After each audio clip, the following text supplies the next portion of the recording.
This is Fox 31 News. We're on it. Hey, welcome back here at 8:13. Tomorrow is Unclaimed Property Day. Yeah, here with what that is and how you can get some extra money in your pocket is Colorado State Treasurer Dave Young. Dave, good to have you. I was actually in the process during the commercial break here of searching my name to see if I have any unclaimed property. It really is that easy. It's essentially a search online. How much stuff is in there? Well, thanks, Kirk. Thanks, Ashley, for having me on. You know, actually, we have over $1 billion of property. Wow. And most of that is money. So, you know, we're really anxious to reunite that unclaimed property. That's why we have National Unclaimed Property Day. This is the second annual one. Last year, when I was president of all unclaimed property administrators around the world, we started this day. So we're excited that you're featuring it. We're very excited to get people back in touch with their property, mostly money. Might be unclaimed checks, might be gift certificates, any number of things can wind up in the treasurer's office. And it's not just money. You guys have physical items, too. I know I've done stories in different states on stuff like this in the past, and sometimes there are things like medals or awards or like different things. Do you guys have property like that as well? We do, Ashley, and you know, we don't have large items like bikes and cars and things like that, but anything that was unclaimed in a safety deposit box and the banks try to find the rightful owner and can't, they transmit to us here at the Treasury. And it's the things you named. You know, it's always really important to get medals back, particularly military medals back to their owner.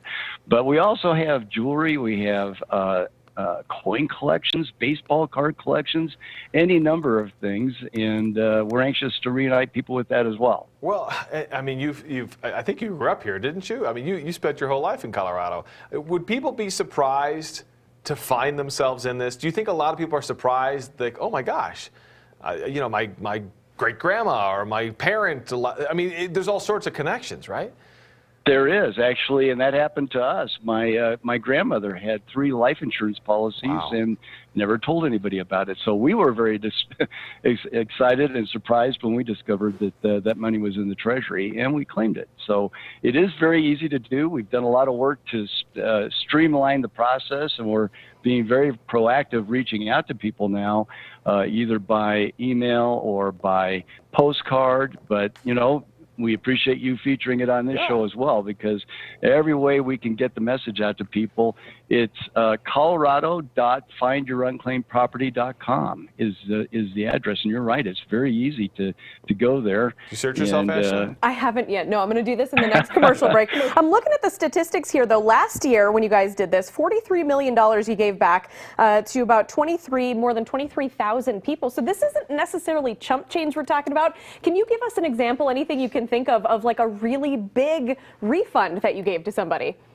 Actually, I can. There was a woman who, over the course of a long life, socked away a little bit up in the coffee can on the wall of the kitchen. Money, didn't tell anybody she was doing that, and when she passed away, she had $250,000 in a savings account that eventually we were able to reunite with 3 siblings. You know, so they split around $83,000 apiece. You know, you're probably not going to quit your job over that, but you can certainly do a lot with something like that. And I want to caution people, not everybody has $250,000 in a claim, but you know, every little bit matters to people, particularly when people are struggling and are really trying to find ways to make ends meet. This money is just sitting out there, and you know, it's not just individuals, it's nonprofits, faith-based organizations. The Arc of Colorado found they had over $1,000 sitting in the Treasury, and we reunited them with that, and they were able to buy laptops for some of their clients so they could work with them. Dave, I'll take $2. That's fine. I'm easy like that, and $2 will buy me lunch if I'm good about it. Dave, thank you so much. Dave Young, the State Treasurer of Colorado, and again, check out that website, because it is. I'm going to be real with you. I searched my name, and I found my wife on there. Hey! She got $5 added to her. I don't know how. I don't know why. I don't know. Hey, I know, right? $5 is $5, right? That's a cup of coffee. $5 is $5. Perfect. I'm wondering how much of that I get since I found it. Right? It's her money, but a sip. Yeah, I get a sip. That sounds about right. Thank you, Dave. You bet. Thanks. That's wild.